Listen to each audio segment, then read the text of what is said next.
stabilizačný systém zachytil vozidlo, každopádne reakcia bola správna, poďme ďalšie auto. Dobre. Môžeme ísť, poď.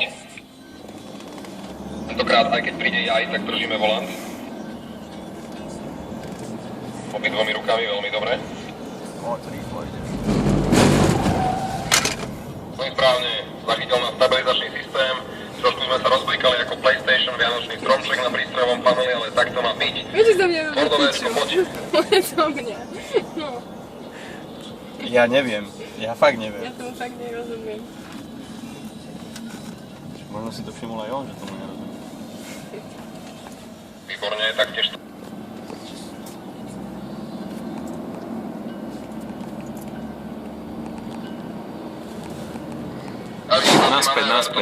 Naspäť.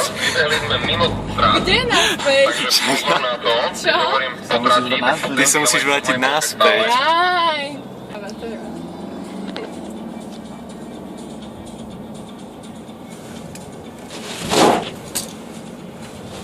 Dobre.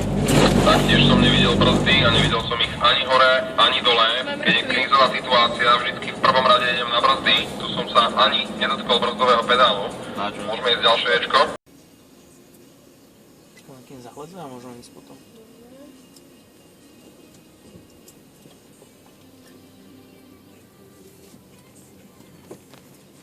A najlepšie, keď si trošku pridáte a plynulo, aby si to vyšli.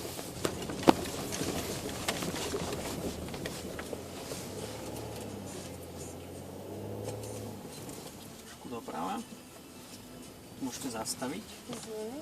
A ja vám tu pustím reguláciu tej zjazdovej rýchlosti. A teraz stačí, keď len auto dostanete do toho bodu, že aby sa vám samé kotulalo dole. A nemusíte ani mačkať ani plyn, ani brzdu, on už sám bude brzdiť. Už si vás sám zabrzdí a takto si vás posunie dole.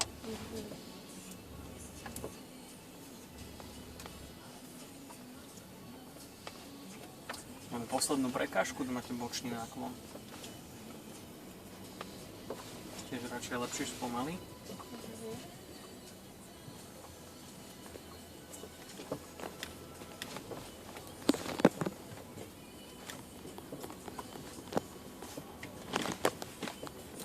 Pozor na tie posledné dva kolíky.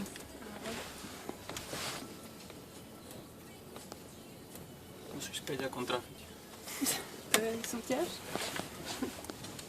No už si to niekde na konci. Na to, že ste išli prvýkrát, super. Príďte do LeaseSK, box číslo 25 a dozviete sa viacej o poistení vášho nového rodinného miláčika s hviezdou na kapote.